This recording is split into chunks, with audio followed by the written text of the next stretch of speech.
என்னுடைய மாமனுக்கு தேக்குமர தேகமடி அம்மாயம்மா.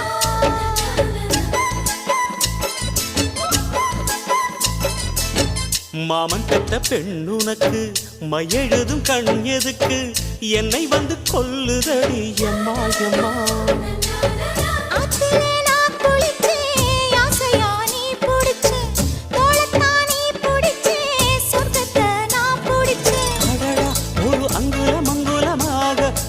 ஆசையில் முத்தங்கள் போட அதை என்னென்ன சொல்லுவேன் எப்படி சொல்லுவேன் நானே.